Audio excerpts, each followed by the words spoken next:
Oh, hey. What's up?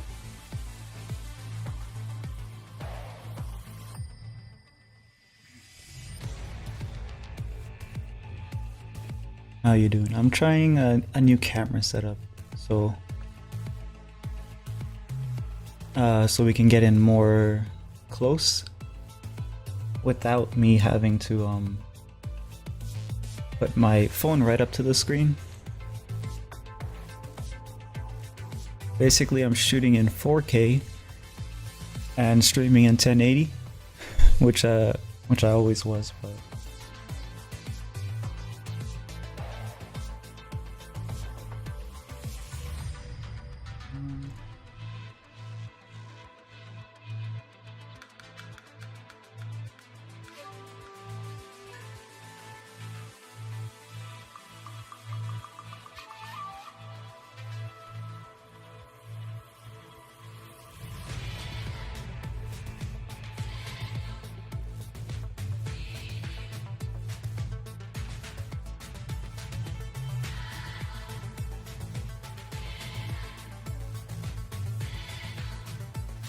alright, guess we'll see how colors go as well. Yeah.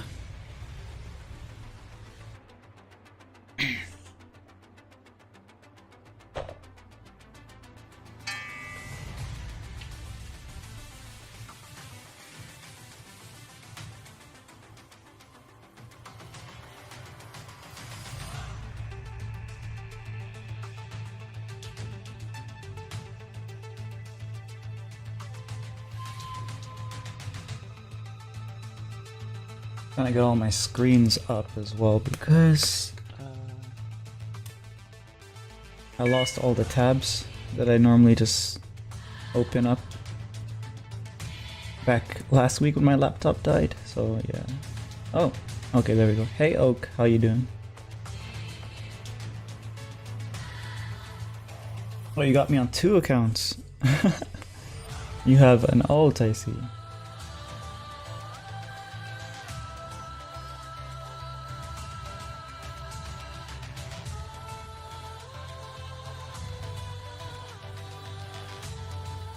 Usually, when you have an alt, you don't call it the same name.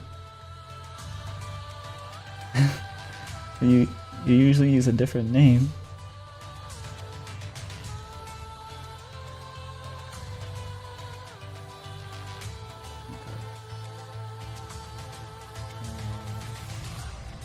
Need to pop out this chat.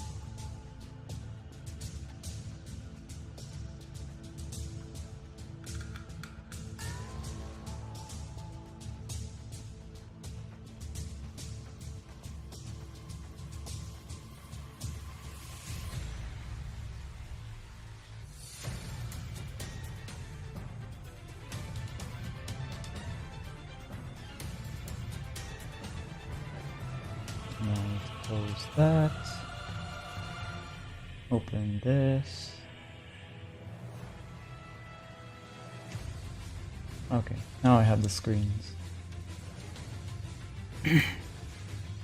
Yeah, I'm too lazy. Well, now it's time to see if I can switch between the 2 screens.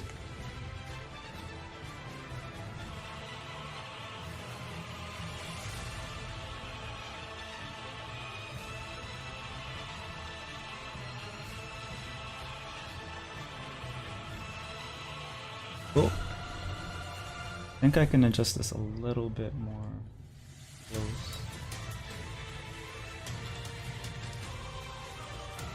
That way it's not blocking my view, and it has you guys being able to see it well enough at least, and for both of us the glare situation is okay. Like, I think for you guys there's basically no glare. For me there's a little bit of glare, but I can move around and I can deal with it. Oh, hey Octavia, how you doing?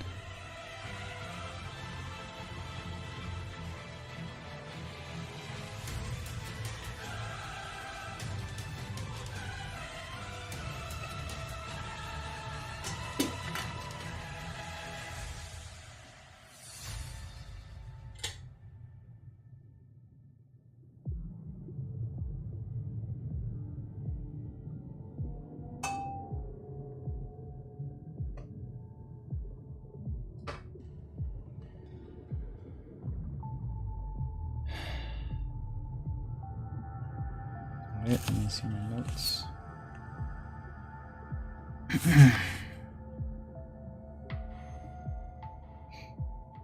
Magic sigils, that's what I was working on. These circles here. And there's one big one up here.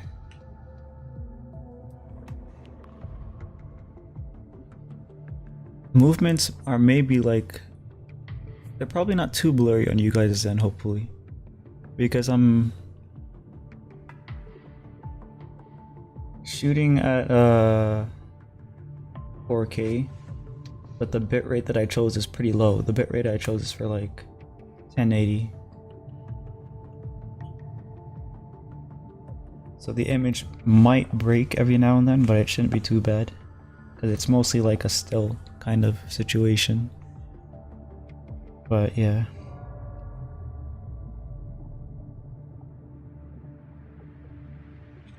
So we had a piece of jewelry here that I needed to flesh out a bit more.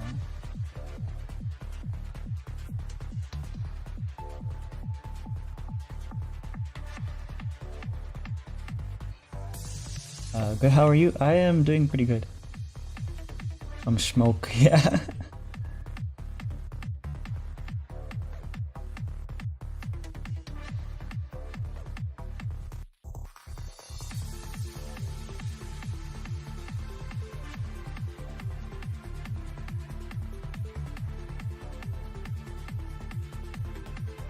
Such a funny word for jewelry, smoke.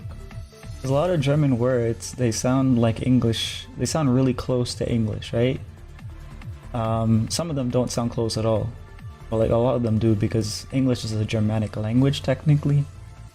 It just kind of adopted language, it adopted words from like so many languages at this point that it's become its own thing. But the more I study German, the more I realize that it's basically just weird English. Like, woher kommst du? Woher kommst du?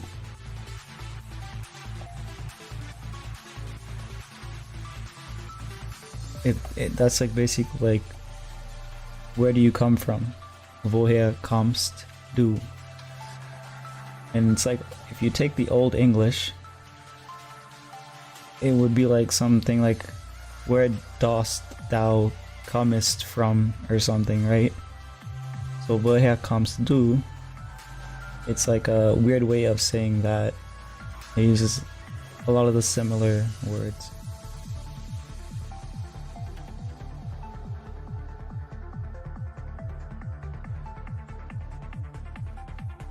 As was French and Spanish. Yeah, French and Spanish are more romantic, and yeah, I mean both were Romance languages were to Latin. Yeah, exactly. Yeah. So French, Spanish, Italian, and something else I'm forgetting, or a couple other ones probably. But it's so interesting, like the way they just sound like weird versions of each other after you study them a little bit. French, and it also is like, the closer they are to each other, the more overlap there is naturally, right? So you have a lot about French pronunciation sounding similar to German pronunciation. For example, the way that they handle their R's, where it's a sort of throaty sound, sounds pretty similar to each other to me.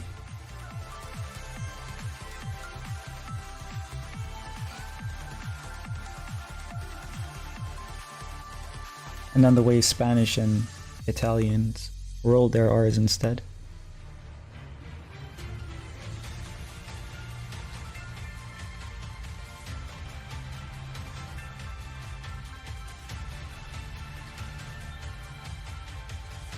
The writing is also like the characters that they use. The more east, the more east you go, the more weird it starts to look.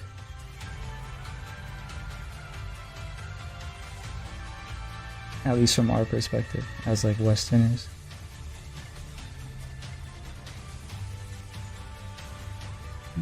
Oh, Stella, how are you doing?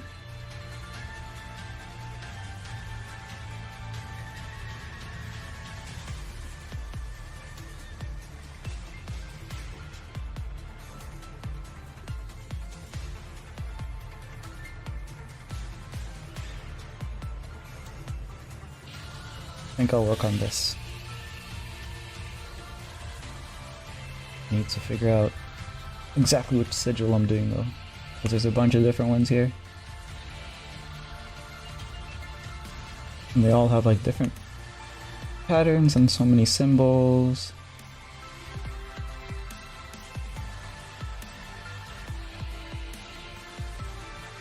There's one here that resembles a Bifrost and it's overlaid with a clock. I'm thinking of doing that, but I need to look through and see which one is featured more in the artworks that I have to reference. Because maybe there's one that's more common that I can use. These ones look more like a clock. This one looks kind of thrown together. I think I'm gonna go for the Bifrost looking one. Yeah.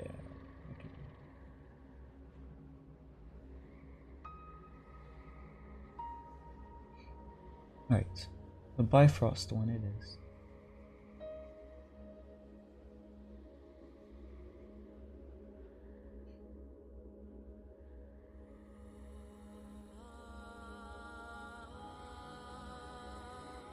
Are any of you guys learning a second or third language, or maybe you already know a second language?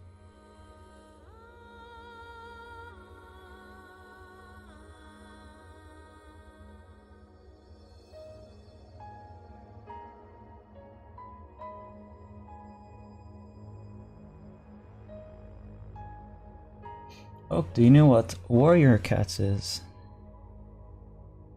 I know what Warrior Cats is. You speak 5 languages?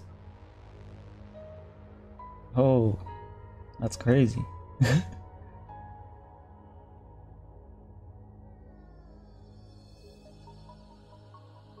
I read the Warrior Cats a really long time ago.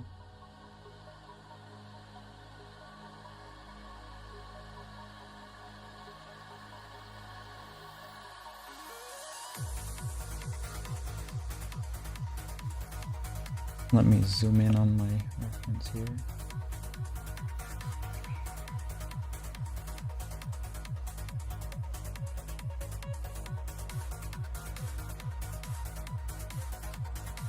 I should know Spanish. I don't, unfortunately. Does basic sign language count? Also, when are we getting a German only stream? Several years from now, probably. But when you say you should know Spanish, is it because like your family maybe is Spanish? But yeah, sign language does count. It's like a separate thing. The language that I technically should know is French, because I was born in Montreal.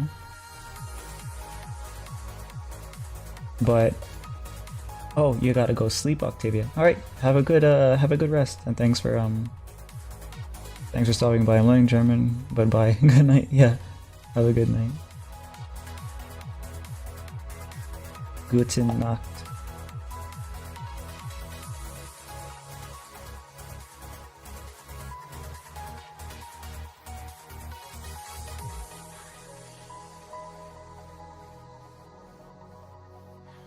I don't even know if that's necessarily good night. I assume it is. Oh yeah, you found me, right? Yeah, for more.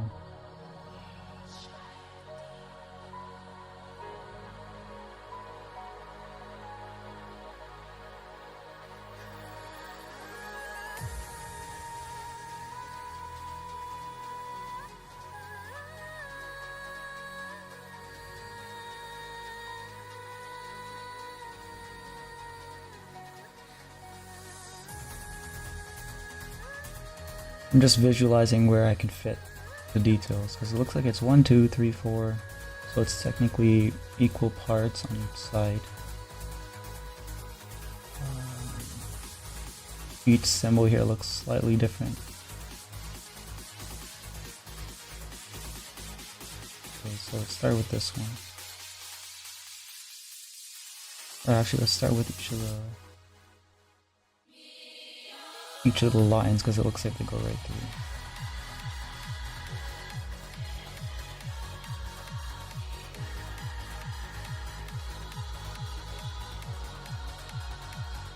Do I have a straight that I can use? I'll just use this.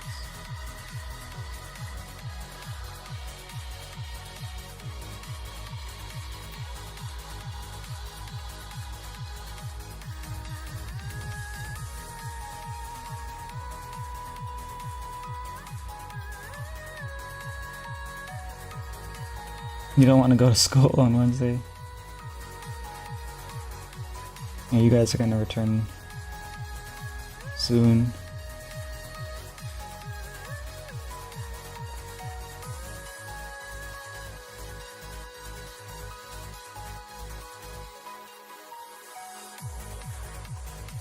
And then if I catch you here instead of sleeping, I'll ban you.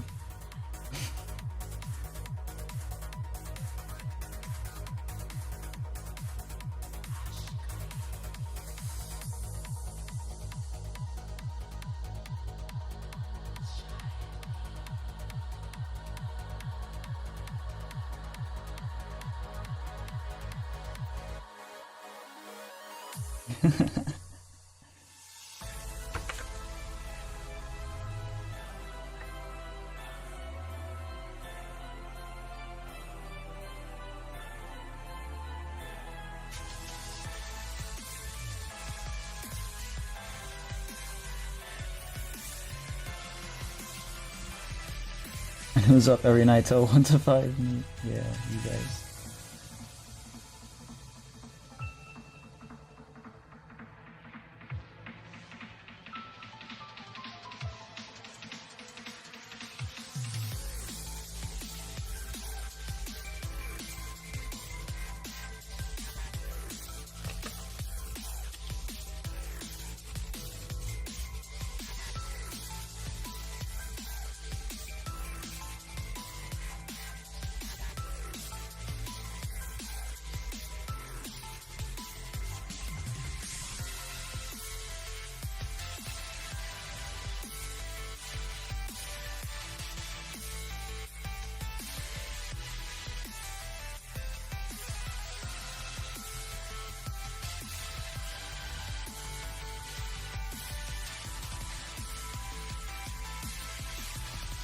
Can't fall asleep. It's hard for you to fall asleep.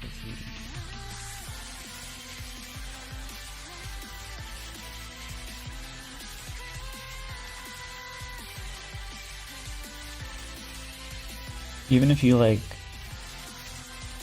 I don't know, go for like a run and then have a shower and then you're not tired even after that.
Hey Coley, how you doing?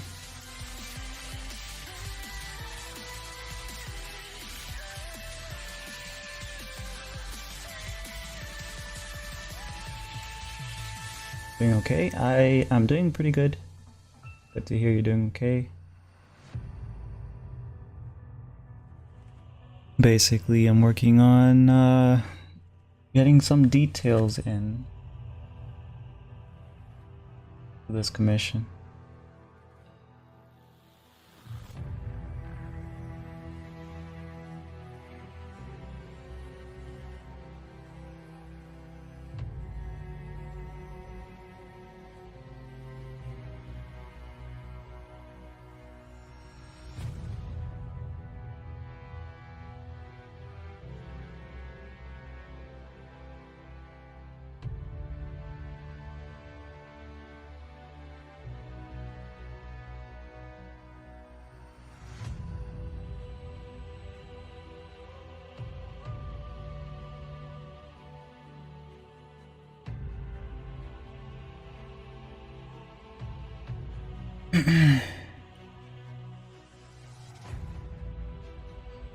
Post 2 things a day for my YouTube.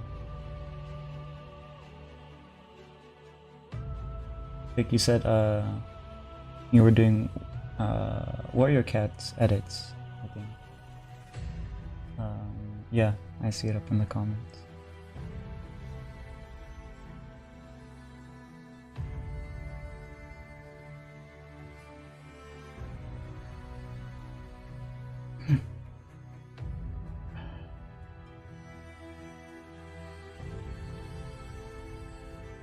Don't remember where I left off. I remember like there was a reading club or something that I was part of, and that was like one of the options to read. And then that's pretty much all I did. And then I stopped reading forever.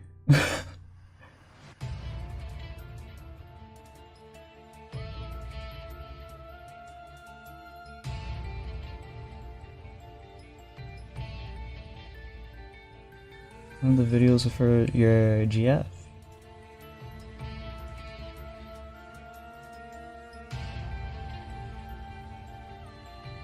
Yeah, I stopped reading forever until Kali made me read I forgot what it's called.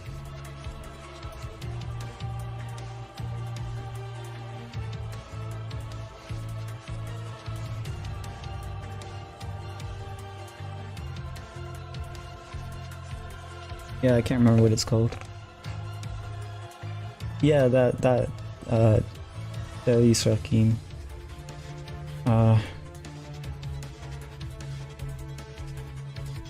And then I tried to read what's his name? Some Nietzsche art thing. Essay? I don't know if it was an essay or if it was like, but I didn't really get far there either, so I tried.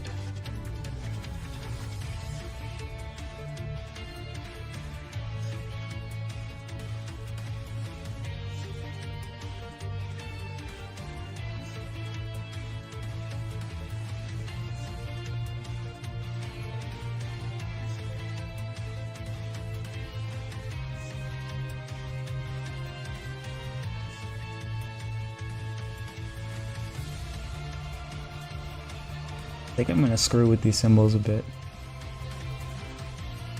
I love to read, my braces. To be fair, it's a hard read. Yeah, the it's just a lot. Like I feel like you really gotta be in a certain mood to read like philosophy writing, I guess, in general. And then there's you reading like 1,000-page, I don't know,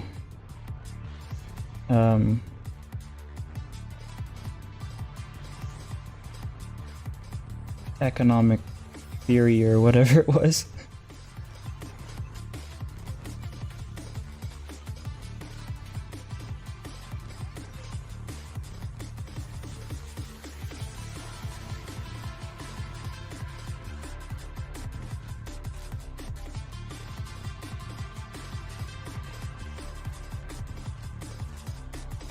I had an orthodontist appointment today and I got a power chain again for the 3rd time.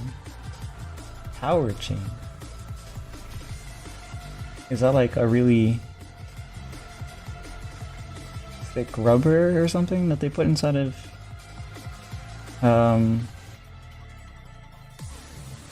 Like your braces? That sounds scary. Power change.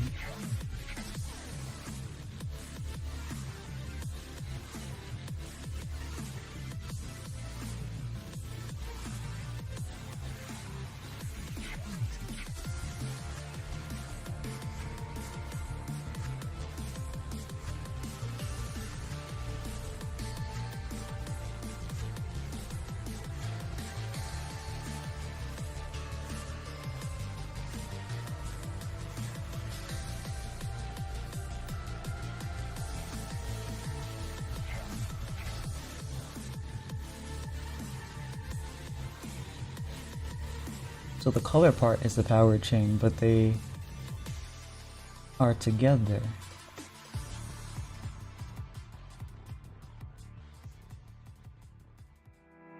I'm gonna search it up.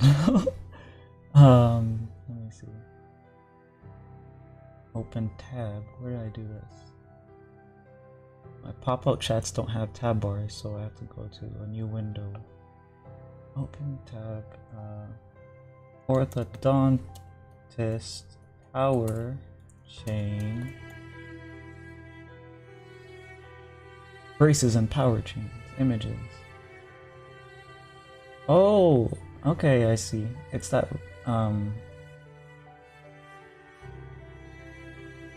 what's it called?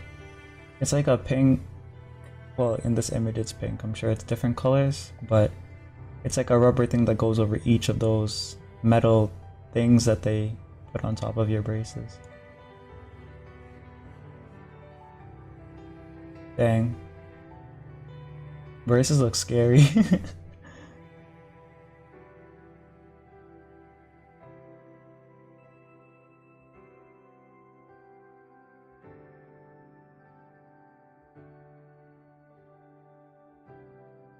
I hate them to hurt so much, yeah, I bet.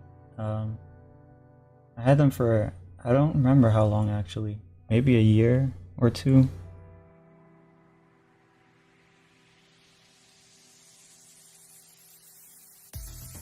I don't remember what it was like. I just remember not liking it.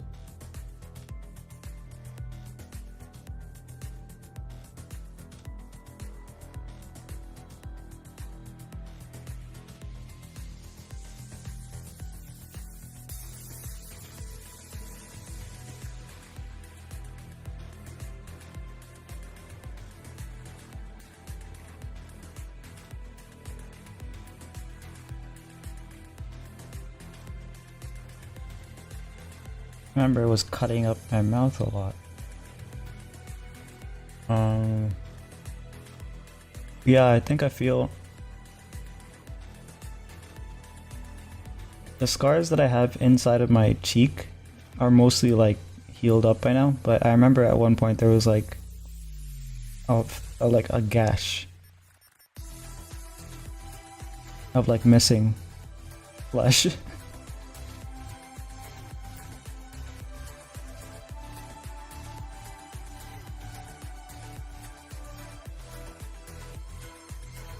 There I have had mine in for almost 2 years. Is it your last year of having them in then, or are they keeping them in even longer? Wax on your braces, yeah. They gave me wax. I never used it though. Like the small little bars that they give you to like break and then put on top of the parts that are cutting.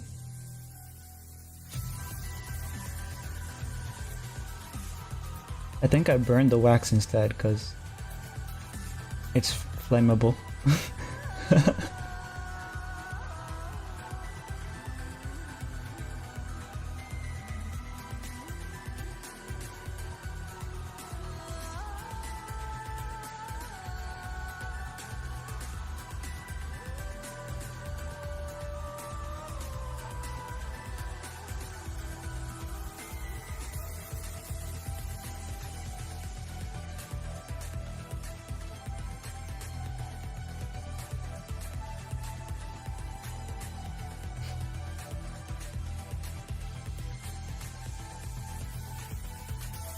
Time to make candles, exactly.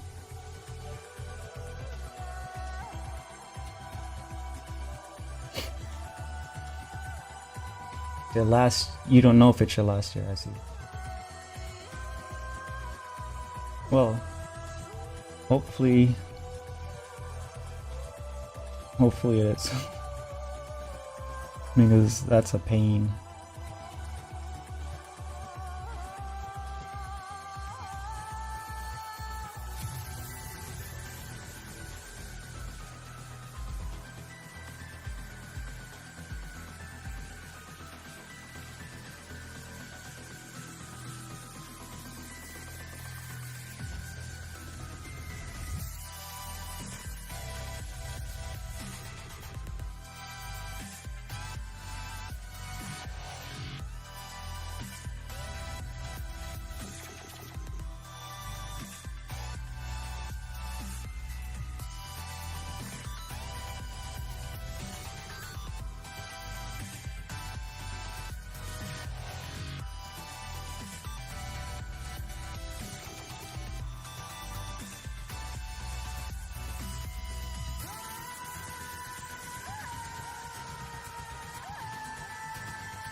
I hate them and after I have a retainer. Oh, okay, so you just reminded me of something. So there's the retainer where you have to wear it like an old people thing. It's like a metal strip or whatever. And like a plastic part. And then there's also like a retainer that they put inside of your mouth, like behind your teeth. Like the permanent one. Do you have, do you know if like they're putting in, or if they'll have both, or just like the wearable one?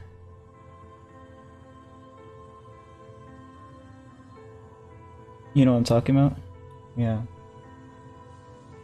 Because they put the permanent one and they gave me a thing to wear. I didn't wear it because I'm an ass, but the permanent one was in, right? So I can't really do anything about that, except it started becoming loose a couple of maybe 3 years ago, let's say. It started becoming loose. No, 4 years ago at least. It started becoming loose, and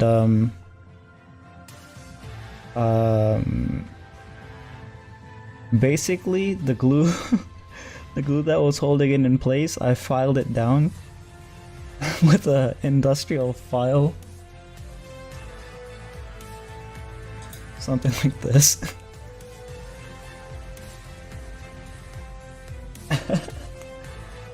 And then I used the pliers and pulled it out because I didn't want to pay the dentist like $200 to do it. But you guys get a plastic one. That's probably a little better than... They put like a metal wire inside of, or behind my teeth. Yeah.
I'm gonna look and see if there's some other details I can do on this sigil before I start to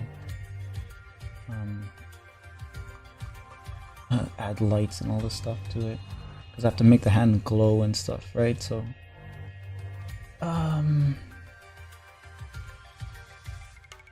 magic is supposed to be part purple, part gold.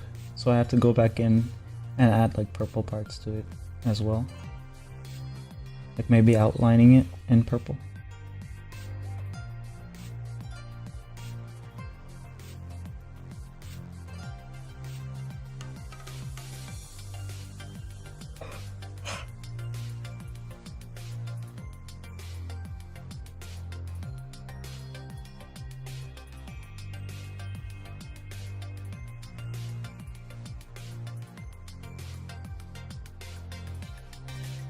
I think the clock part I'll add after I do that then, because I'm looking at the sigil from like the reference sheet,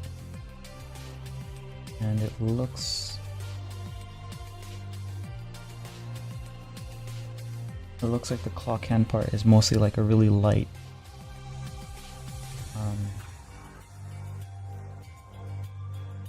energy kind of part.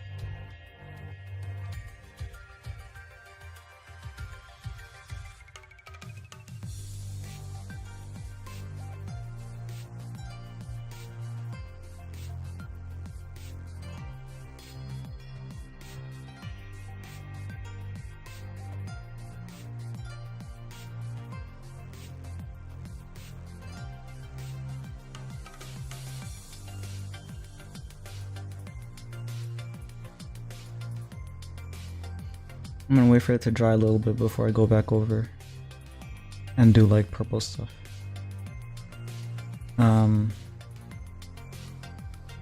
Oh, I guess I'll share like a tip for whoever here decides to start painting. You know how they take the brush and they just like swirl it in the cleaning water to like clean off the paint? I've been doing something else that I think is much better. So here's my painting water for like several weeks. You can see that it's completely clear, and that's because it turns out that, at least for acrylic paint, and I'm assuming it's probably also the case for watercolor and gouache, but maybe to a lesser extent, because they're completely water soluble. But for acrylic paint, you can just take a rag and wipe off the excess, then soak the brush for like a second, and basically it will get out all the paint. This prevents you from having to constantly switch to clean water, so it's saving you water, and apparently it also saves your pipes because the acrylic paint dries up into a plastic, like a latex kind of material, and that's a problem with your pipes. I think it's also probably a problem with like water in general. Maybe it becomes microplastics or something, but for me it's already good enough that it's saving me water. So yeah, good idea, good practice.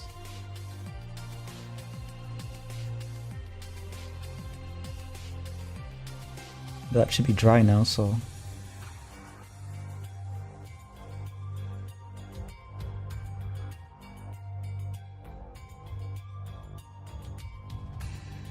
very neat. Yeah, that's what I thought when I figured it out, because I wasn't finding it on the internet, so I wonder. Like I found something else on the internet. It was kind of weird to me. they were saying that you should dump your water in like a tub and let it settle, and then separate the water from the residue, and then wipe the residue away and throw it away so you don't have any of that going inside of your pipes. But I think mine's is better. I think my method is better. I don't have space to just have a tub sitting there, settling.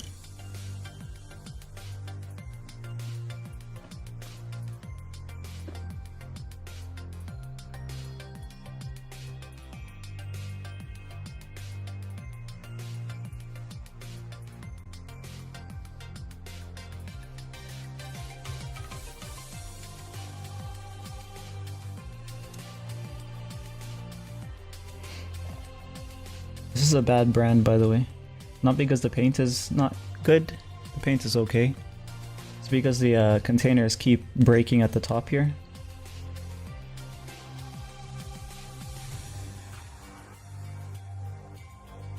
And I'm having to like seal them off with like tape.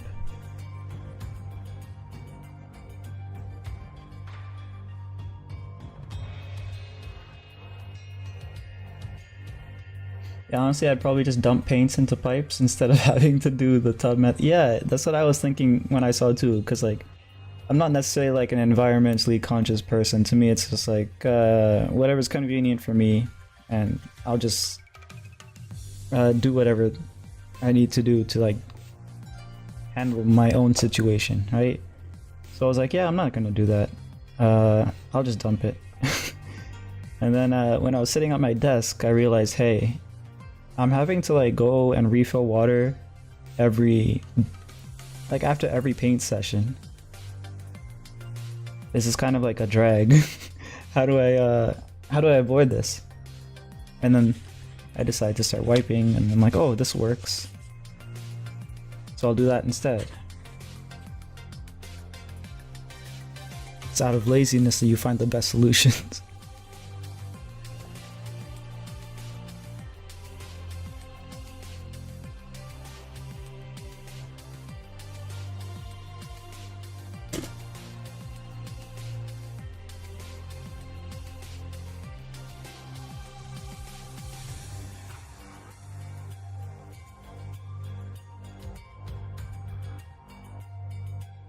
Let's see how this works out. Okay.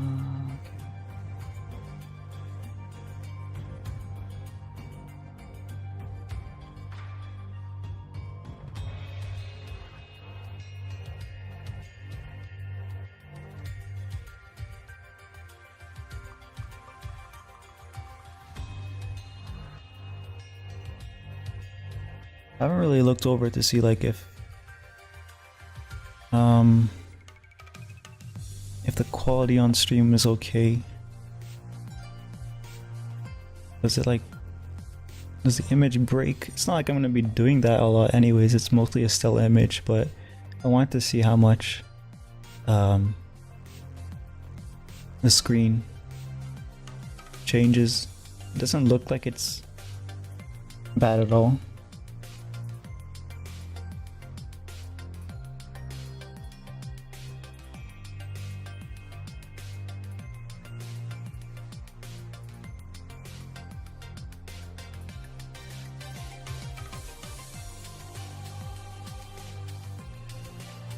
I mean, yeah, when you wave your hand, it loses only a few frames and some pixels, but that's really a non-issue. Yeah, because most of the time it's like I'm working at this really small area over here. I'm not really like, I mean, maybe when I'm doing big sketches, then I'll have like more of a larger thing, but the way we're doing right now, it's fine.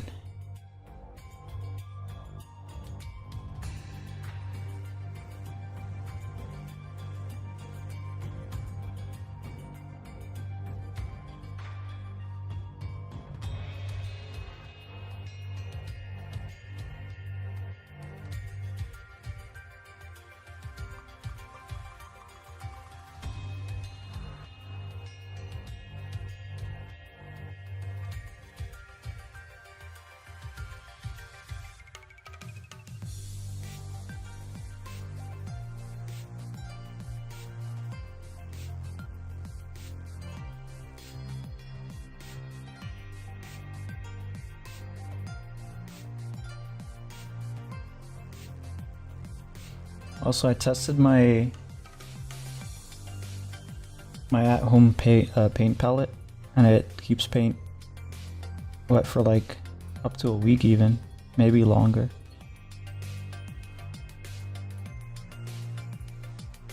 Which is much longer than is advertised in the ones that you would buy.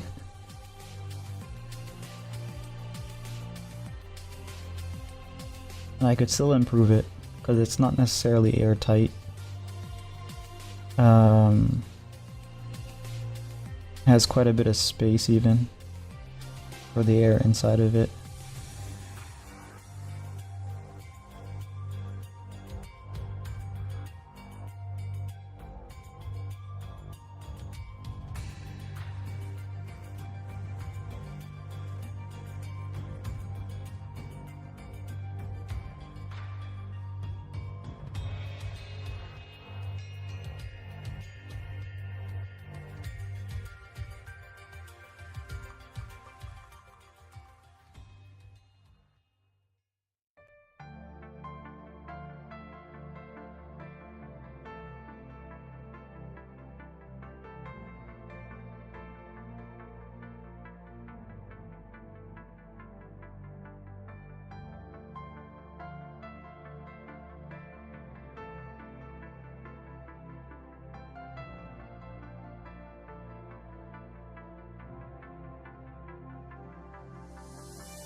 Oh yeah, I don't know what day it is.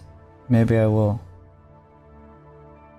stream before, the day before, and promote it when I do know exactly what day it is. But I'm gonna be on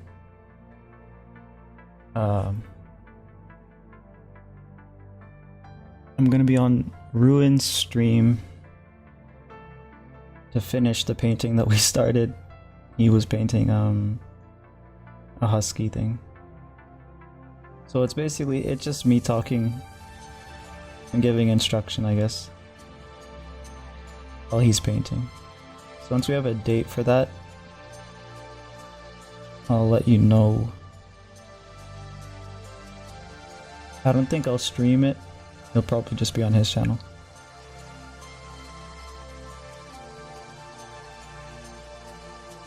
But he did pretty good for first time painting, so that was pretty cool to see.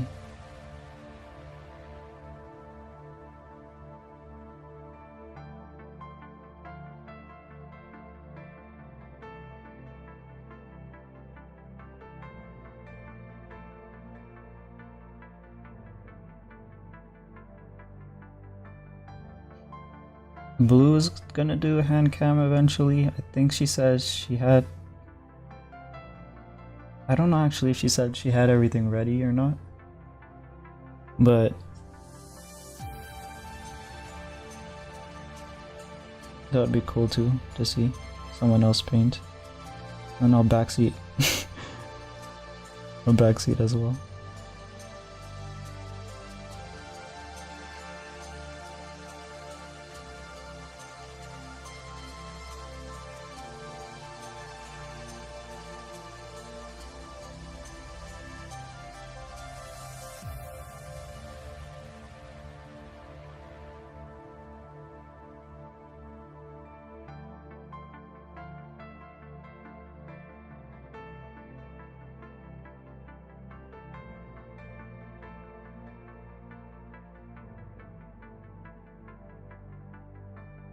I'll have to go back over it, I think, with some inner light portion. Maybe just straight white, I'll go through it to make it like glow or sparkle or something. But yeah, we're getting it to look pretty good.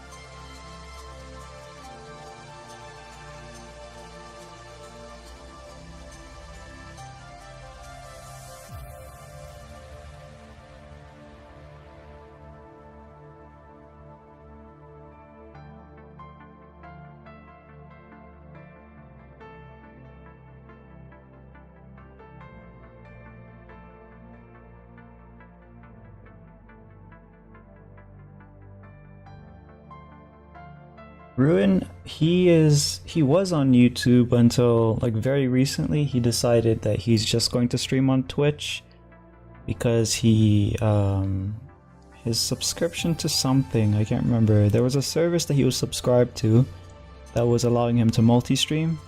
And I did tell him about the service I'm using, which is Restream, which allows you to multi-stream for free to 2 places. There's also an OBS plugin that you can use, but it's inefficient, I think. Last time I checked, maybe they updated it. But yeah, I guess he decided effectively to focus on Twitch.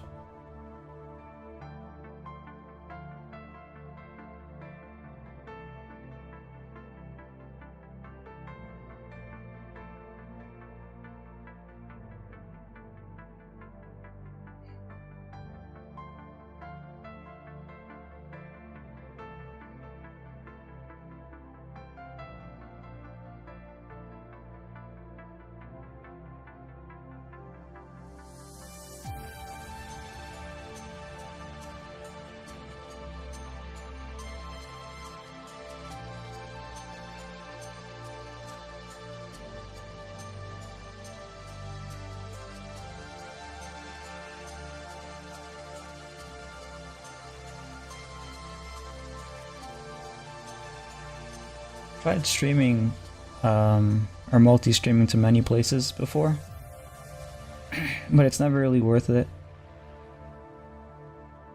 Like very few people, I guess, are on different platforms to watch. And some platforms have like their own culture that you have to deal with sometimes. Like for example, on Picarto, it's still very popular for people to just pop into an art stream and like request for you to draw them stuff or try to scam you, which is funny sometimes, but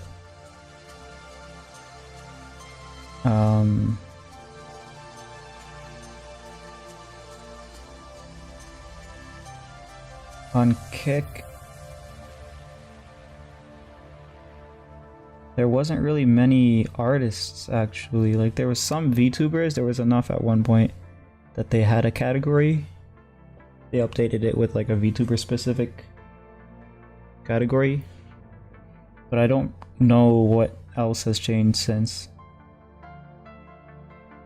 Mainly the only things I ever hear about Kick nowadays is like something crazy something crazy going on with their creators.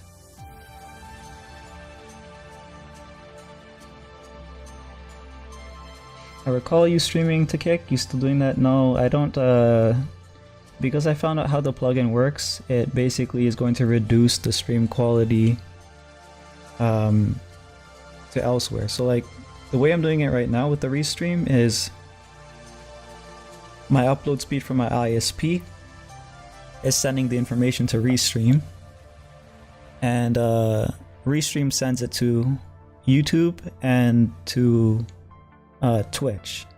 So whatever delay is happening in that situation, I actually don't know how, like, if it's bad. I assume it isn't bad because not many people have complained.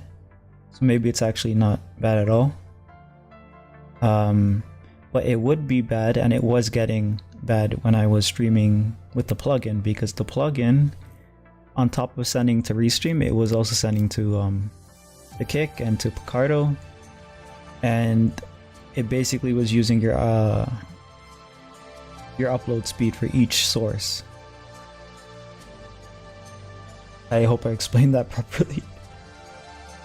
But yeah, basically I don't have enough upload speed to deal with that. Or computer power, I guess. Because it was it would start like lagging on the platforms that more people were watching on as well, right? So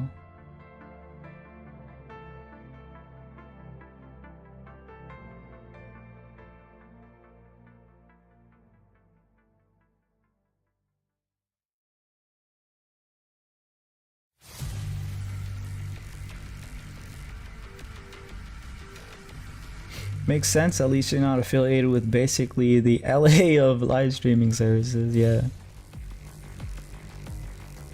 I have no idea what they're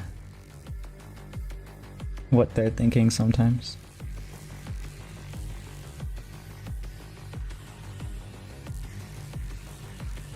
Like, some alternatives out there are so like there's Rumble.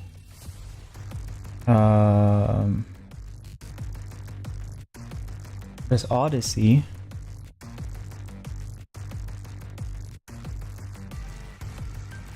And that's all I can think of right now. I'm sure there's something else. But like, most of the alternatives become like really or they were, I don't know if they still are, but they mainly focus on like political content or what's it called? Or like backups for people who produce content for YouTube primarily. So like for Odyssey specifically, they kind of just produce their YouTube content and then throw it on the alternatives as like a backup. Of course, there's probably people who want to watch there instead as well, so they go there and they do that. But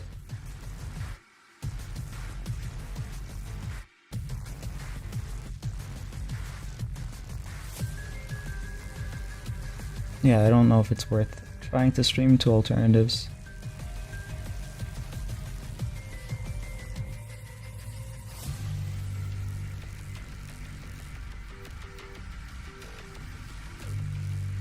The other option is trying to stream to other country specific services, like for example Bilibili for China. There's actually a pretty big audience there, but the problem is, of course, that I don't speak Chinese, so I can't communicate with most of them.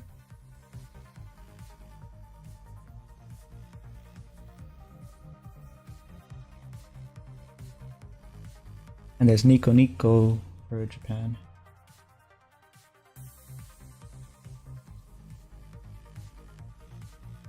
Probably some other ones I don't know about, or that I'm not recalling.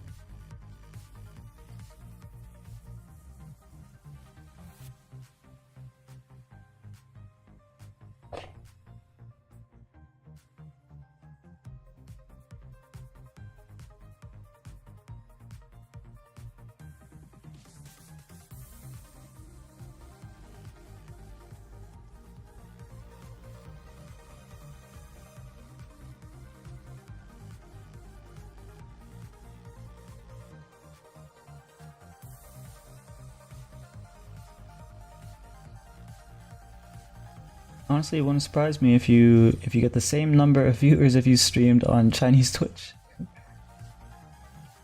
Wait, is Bilibili Chinese Twitch? I thought it was considered Chinese YouTube.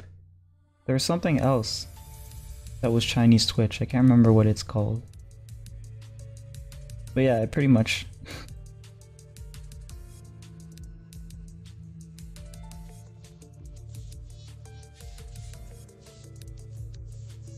Chinese Twitch starts with T, I think. I can't remember what it exactly was called, but I know someone else who streams, who was streaming there.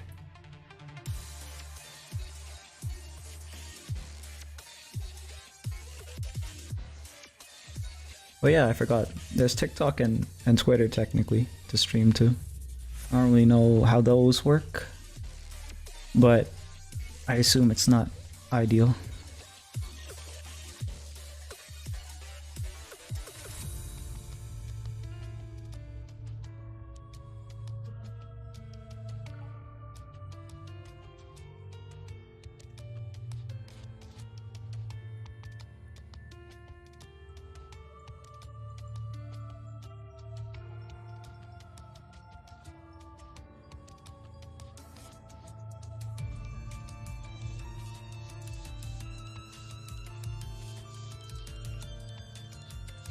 I don't know either. I guess I usually do just hear about something compared to Chinese YouTube, so you're right. There's a second of inactivity on TikTok. Like your viewers will fall enough to force the kill a man. Yeah, I bet. Man.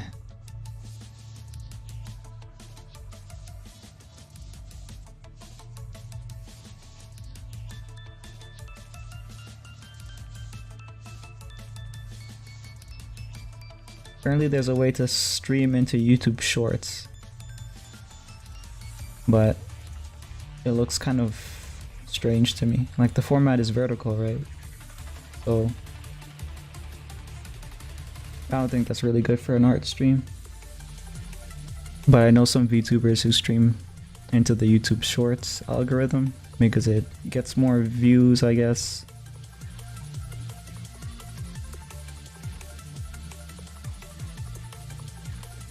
And they can just like yap, and people will choose to stay or not.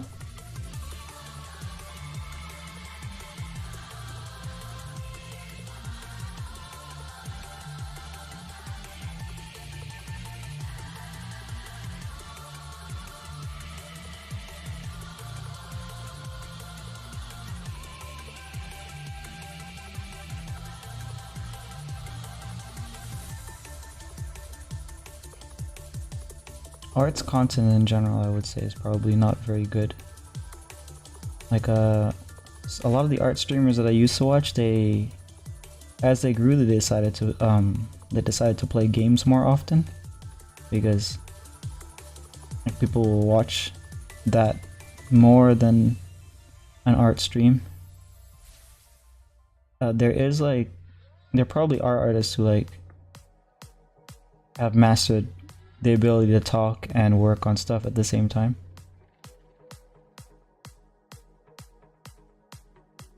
Maybe there's like a way for me to do that. Maybe like prepare topics before a stream or something. The only person I watched live in vertical format was on Instagram. I think it was one Tamari W or something like that. It was only one stream and she speaks Japanese, so it's not like I was actually truly engaged per se. Yeah, I used to watch tons of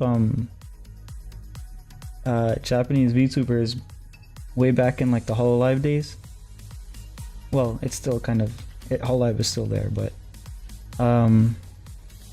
before Hololive had an English branch, before English VTubers were really a thing. But yeah, didn't understand anything. It was just fun, I guess. Like, oh, it's a living anime girl or something. And I mainly was watching karaoke's anyway, so.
Okay, I added a little bit of white, but I can see myself coming back to this area later to add more of a glow.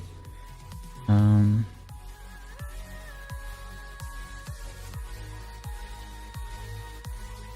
don't have a sigil for the one up here, but I'll figure out something.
I needed to add something up here, I think.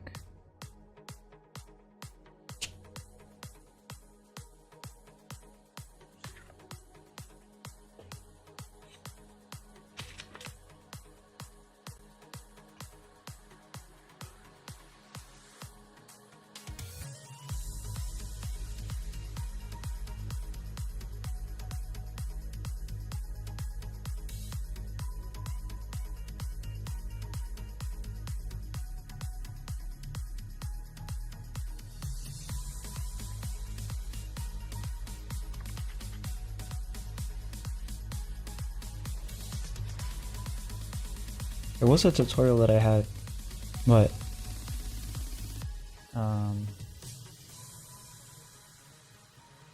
don't know where it is.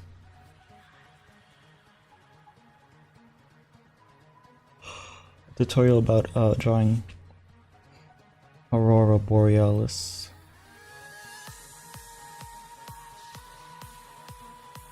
I'll just wing it instead.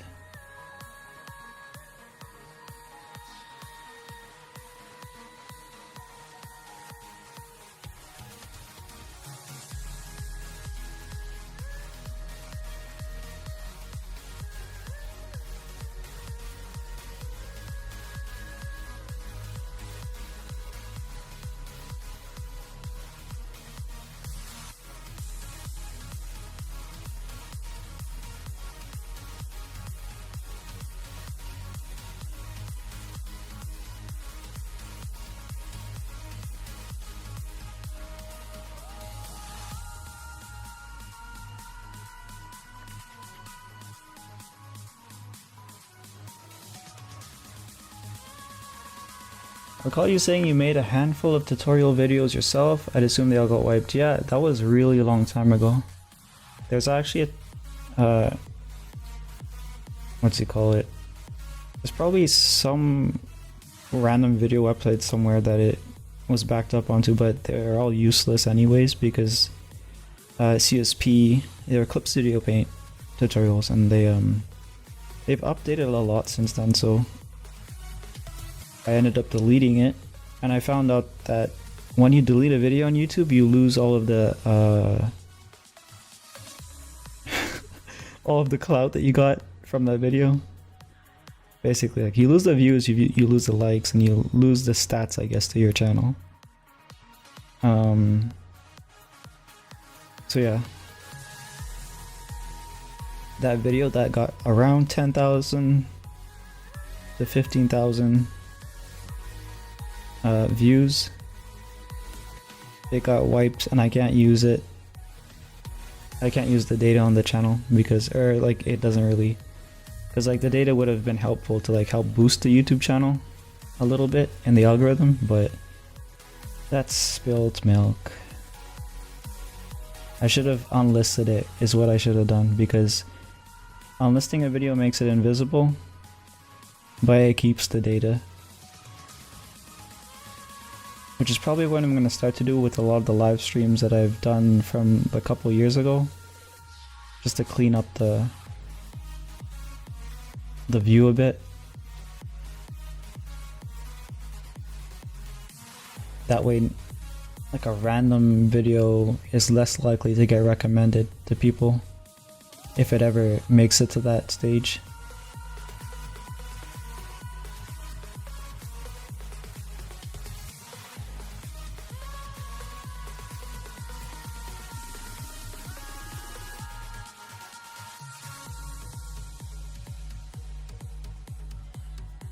What kind of tutorials do people watch nowadays? Anyways, because like there's so many topics that have already been covered. I've seen like more recent videos from like art channels, or new art channels in particular, I guess, focus more on what's it called? Like focusing a lot, I guess, on breaking down what popular artists are doing in their work when they're not crying about AI.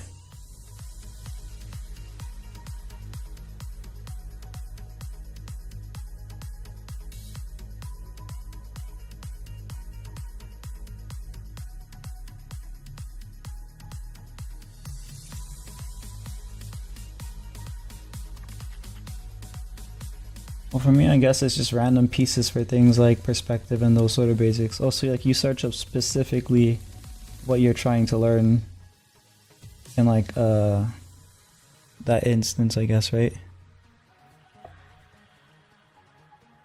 I've seen one of the YouTubers who did art critiques or studies. I should really get into those.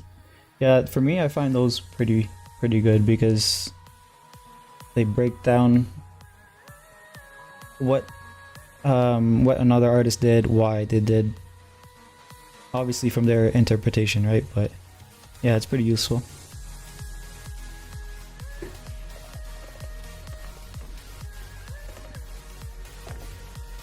I like those videos.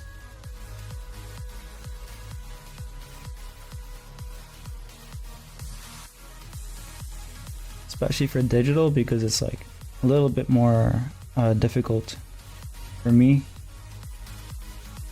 than traditional.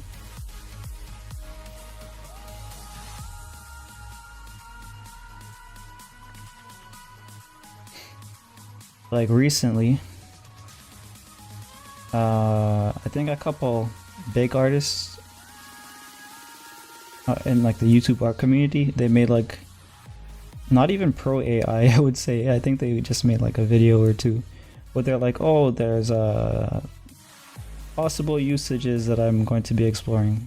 Two of them that I can recall right now are Ergo Josh and I forgot the other guy, but he apologized, and then Ergo Josh, which I think was cool, didn't apologize. He just like, no, I'm gonna, you know, figure out my own way. I respect that a lot more than letting the mob decide for you what you are and aren't gonna do.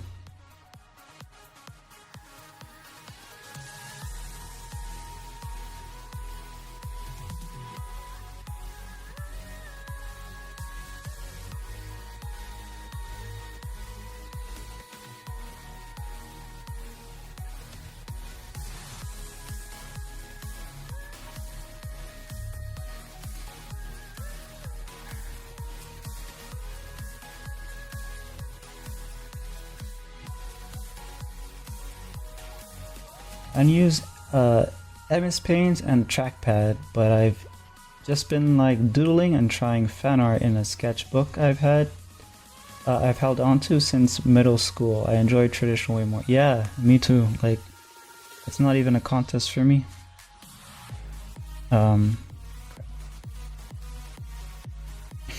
I say that and I immediately make a traditional art mistake. Whatever, it's all part of the process. But yeah, I physically don't get enjoyment out of digital. So, and like I feel like there's not really much that you have to show for it. Like you can have your online galleries and stuff, but like it just feels so artificial to me. But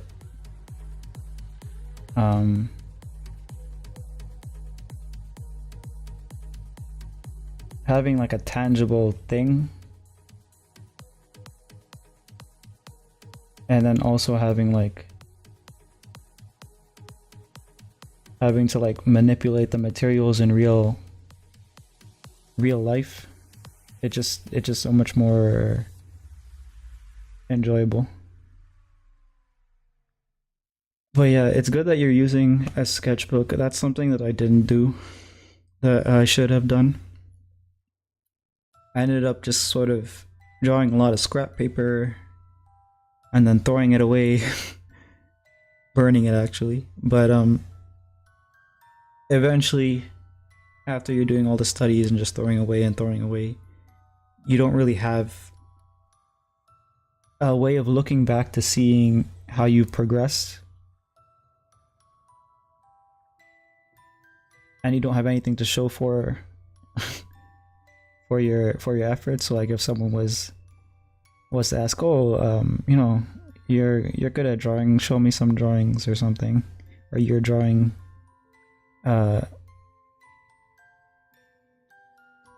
if you wanted to like get a commission or something, you of course need to have like a portfolio or something to show like what you do.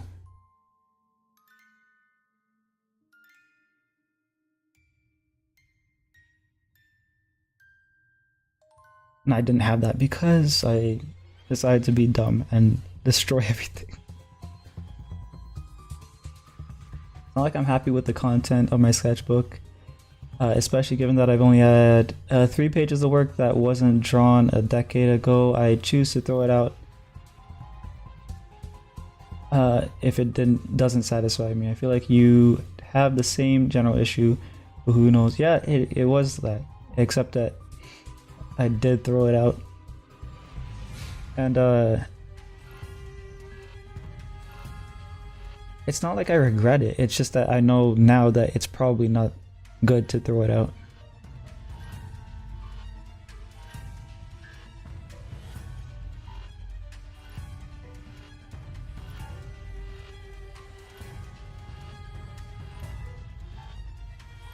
Because technically I still need to make like proper portfolio with like that reflects my actual abilities. So even if I kept old stuff, I wouldn't be using it for a portfolio. But at least it would be there just to like look back at, I guess.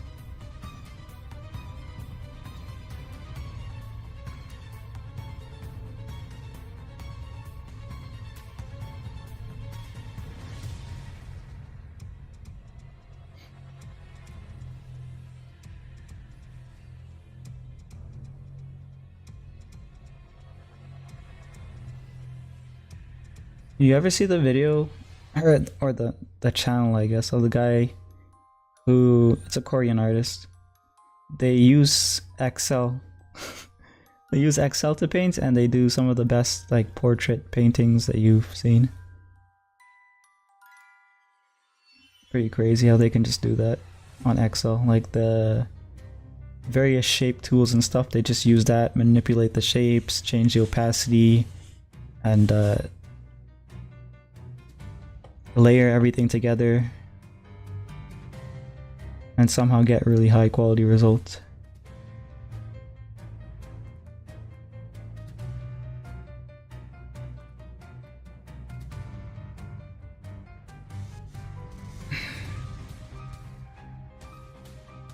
And then the MS Paint. Yeah. There's many artists who used to do that. Just to show like it doesn't matter which software. you're using.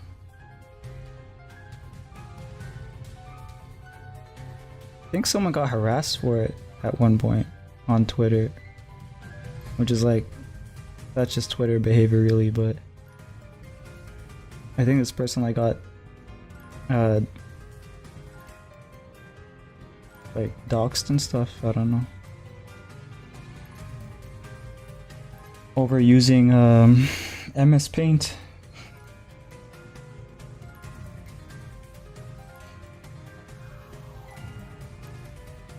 That's not shocking.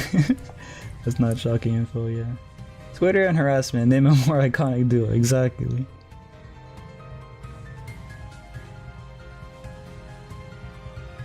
I feel like the only things I could benefit from would just be the layers and opacity and such. For digital, right? Like the... yeah. And there's other things too. There's like... adjustment tools to like retroactively edit stuff, transforming tools, stuff like that.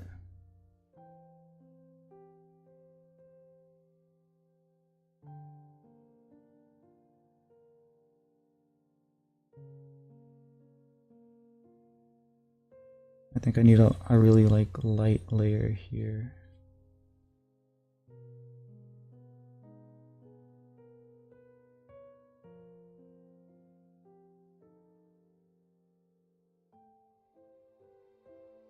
I don't think Kali, you're not on Twitter, I don't think. Or maybe you have a profile but like it's like a different one. But I don't remember like ever interacting with you on Twitter, so probably not. Don't have a Twitter. Well, that's a good idea, I guess. I kind of like the shitstorm honestly, but it's like a big waste of time. Don't really have a use for it. Yeah, true. It's kind of fun to just like mess with people, but I don't have time for that anymore. Because like everyone on Twitter is like really like hyper crazy about their specific thing, whatever it might be.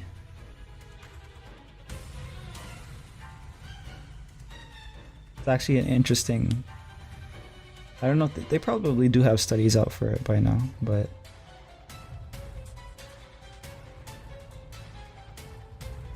yeah, I guess it's like an extreme concentrated form of human tribalism and extremist ideology.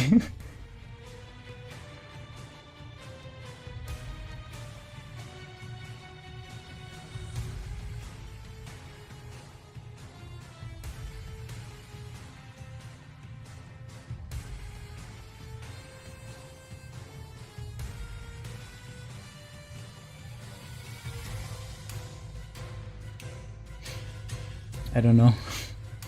Yeah, it's probably better for the best. Although it could be fun. Because sometimes I think like the level of insanity is the same as that one dude that tried to swoon you with racism. Do you remember? You know which one I'm talking about?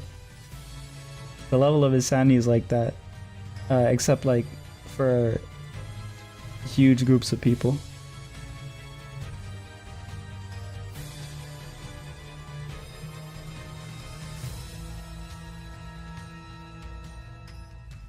I think I see.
But yeah, Twitter, how I use it is basically follow massive amount of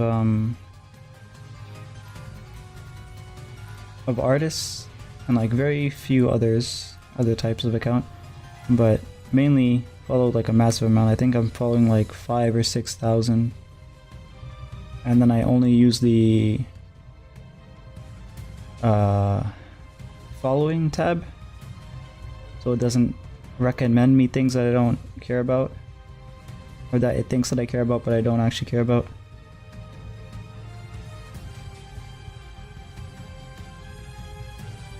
That way you avoid pretty much everything that could waste your time. And then if there ever is anyone that like just pops up, it doesn't really like, it's nothing necessarily on the person, but like sometimes it will be annoying on the person, but even if it's just something that I don't care for, I just block it. It's like, oh, I'm not gonna interact with this person, block. This account, this group, just block. And I think that's how you're supposed to use it. You're supposed to tailor your experience rather than let the actual website tailor the experience for you, because then you'll just end up wasting more time on it, because they want you to spend longer on their platform, scroll, hit a certain number of ads. They don't really care about anything other than that, right? So oh yeah, the Intervalo in Limbus was fun.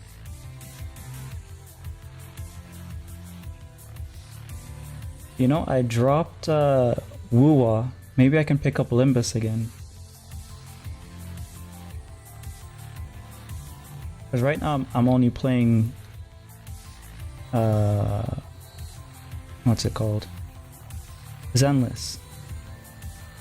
So maybe I can finally catch up on what's it called? Limbus.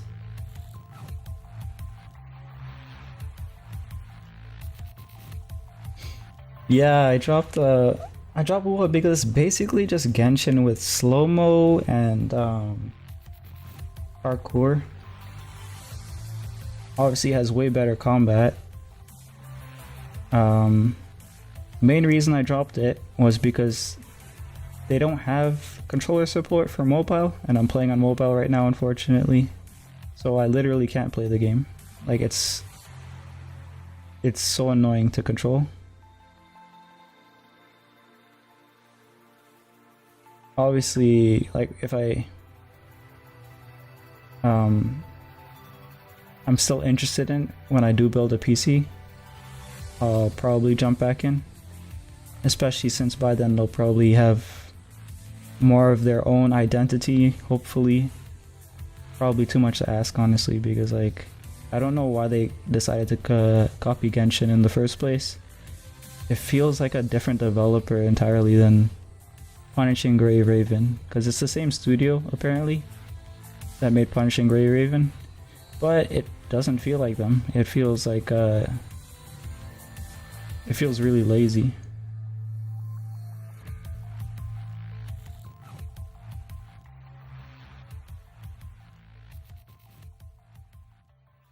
It did seem like a random MOBA to me when I saw it.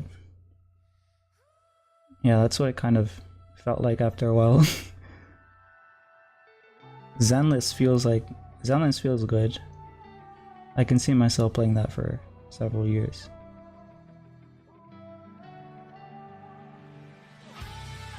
Wanted to do gacha.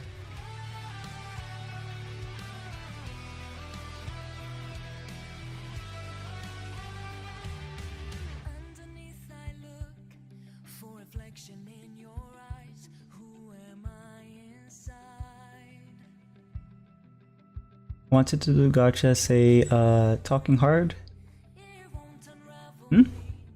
What? Did I miss something?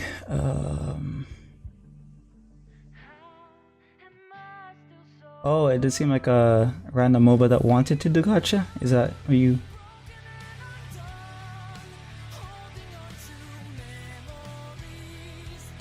Wanted to say gacha.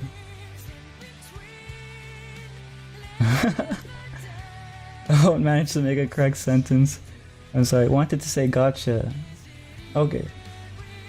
Okay, so like the MOBA, random MOBA. You meant random gotcha. Okay, yeah, I got it. Thanks, moron. For the, what's it called? Language translation services.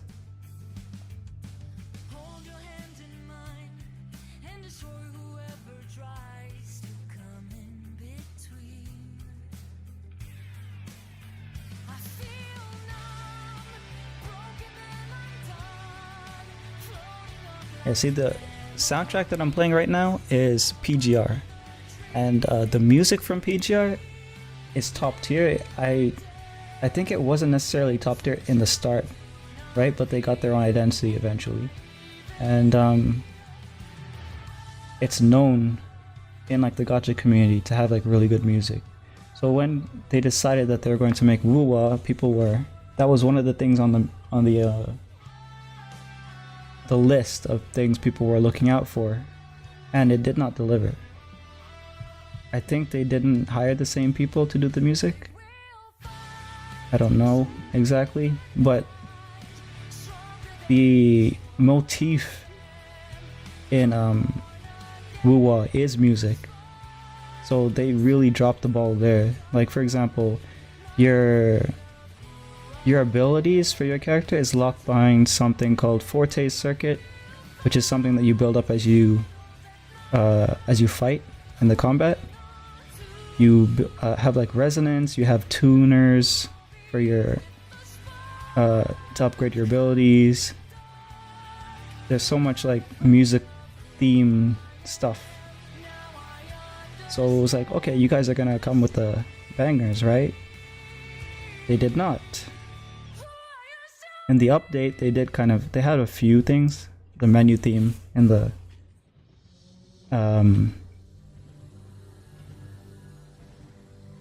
menu theme was good in the start, but then a lot of the bosses didn't make any sense. Like, didn't feel like the theme song for the bosses reflected like anything that was in their lore or their combat.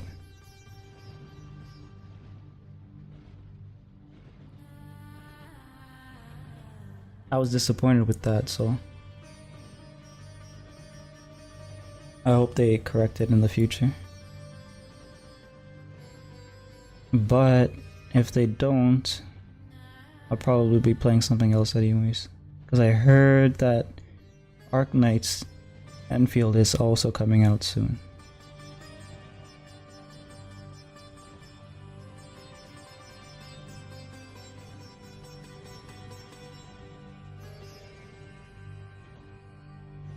I see. Yeah. It's like you remember how the music is in, for example, Metal Gear Solid Revengeance, right? Every boss theme is like not cultivated. What's the word for it?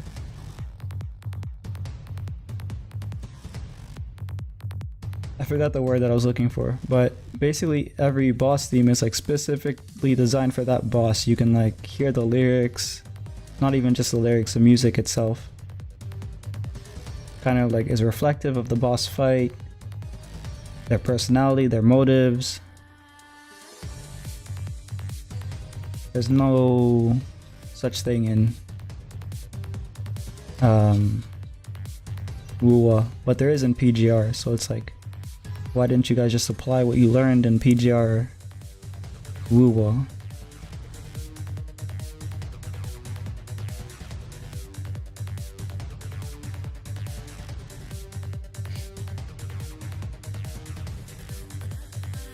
I can complain a lot about Wuwa because I really wanted to like it.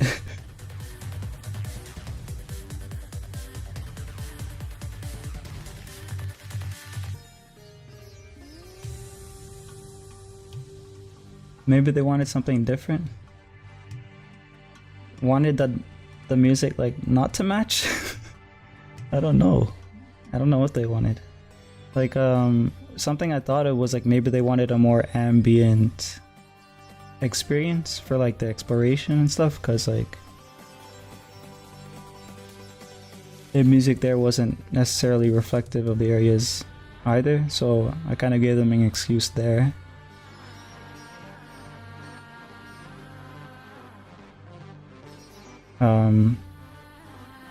I kind of liked how they didn't just make up Punishing Gray Raven open world, and they kind of like created a new setting and stuff like that, but I still feel like they should have incorporated Punishing Gray Raven systems instead of copying the Genshin systems. For example, in Punishing Gray Raven, if you pull an A-star character, an A-grade character,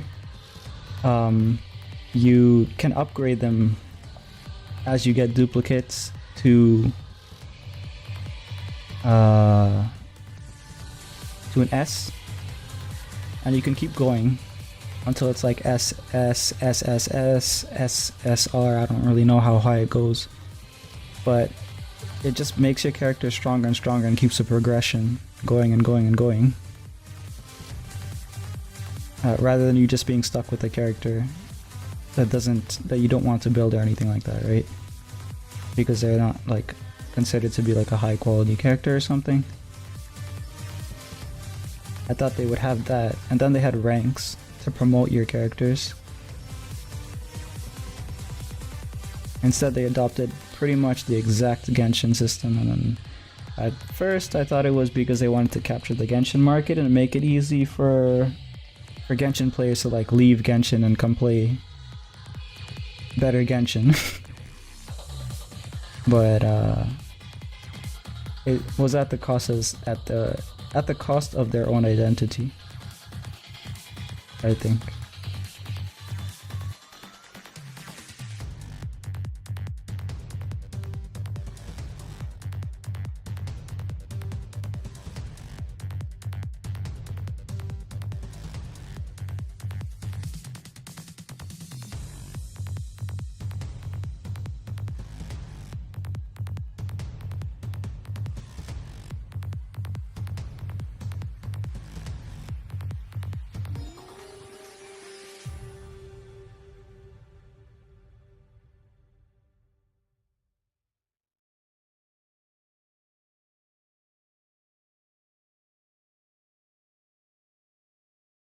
But yeah, either way, if you want to tell me what happened in what's it called? Intervallo, you can let me know. Like, which character are we on? What kind of story were they going for this time? I think you were saying that it was Dawn this time, right? We took a warp train. Like time warp, or... Oh, Dawn is soon, okay. Maybe I can jump back in before and like try to catch up as fast as I can.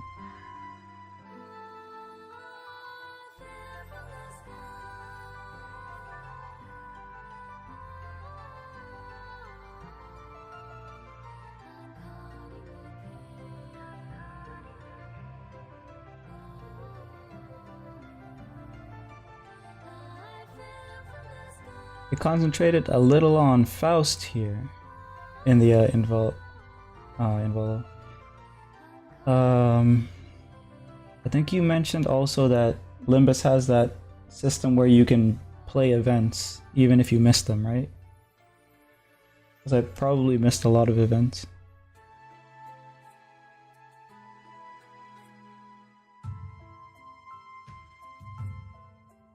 I hope it is like that, because that way I can also try to catch up on those.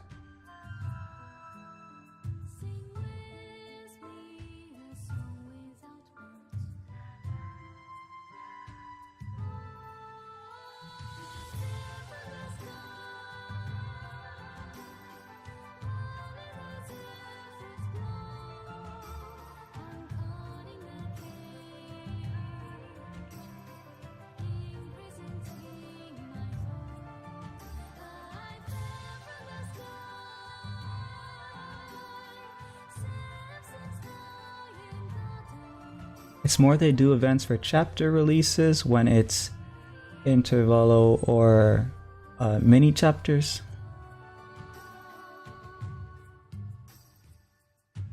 So are they still available to play, or I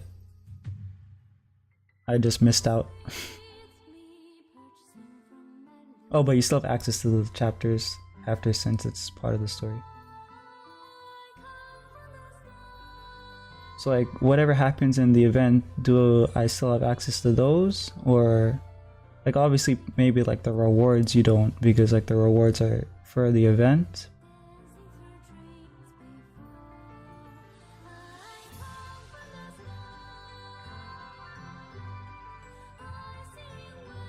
Just not the rewards. Okay, yeah. That's fair enough.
Okay, I'm getting close to my time.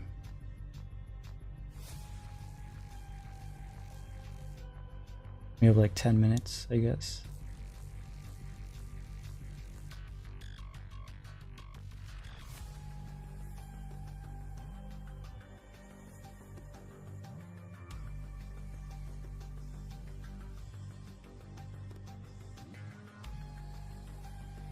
I'm gonna try to speed it up a bit.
crap.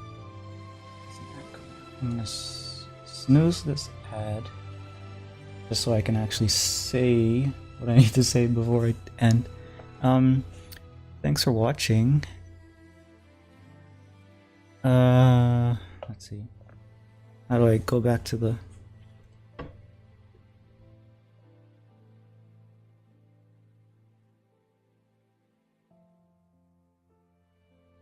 There. So yeah. We made a little progress. But yeah.